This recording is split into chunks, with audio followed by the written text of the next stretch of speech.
শিরিক হচ্ছে জঘন্যতম একটা পাপ, যার কোনো ক্ষমা নাই। তবে আমাদের দেশের মানুষ সংসদে বসে গণতন্ত্রের নামে কোরআন হাদিসে বর্ণিত আইন এদিক সেদিক করে মন করা যে আইন পাশ করে, সেটা কি শিরিক?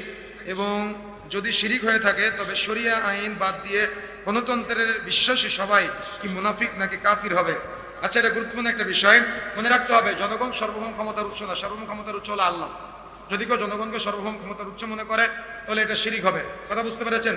জনগণকে সর্বভৌম ক্ষমতার উৎস মনে করা এটা শিরিক হবে। গণতান্ত্রিক পদ্ধতিতে যদি আপনি এগিয়ে যেতে চান তাহলে এটা শিরকের সাথে জড়িত হবে। বুঝলেন? ইলেকশন না, ইসলামী শরীয়ত বলে সিলেকশন পদ্ধতি চালু করার জন্য। কথা বুঝতে পেরেছেন? এই সিলেকশন পদ্ধতি আমাদের সমাজে চালু করার সিস্টেম প্রচলন করতে হবে।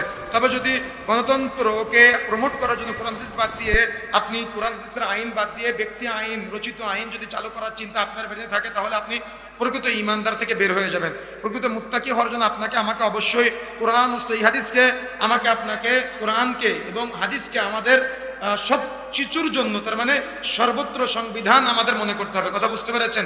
যদি আপনি মনে করতে পারেন তাহলে আপনি সফলতা অর্জন করতে পারবেন। এবং এই প্রথা যারা দায়িত্বশীল আছে তাদেরকে চালু করা দরকার। যদি কেউ চালু করতে বাধা দেয় তাহলে তার অপরাধী কিয়ামতের মাঠে জবাব দেওয়া লাগবে।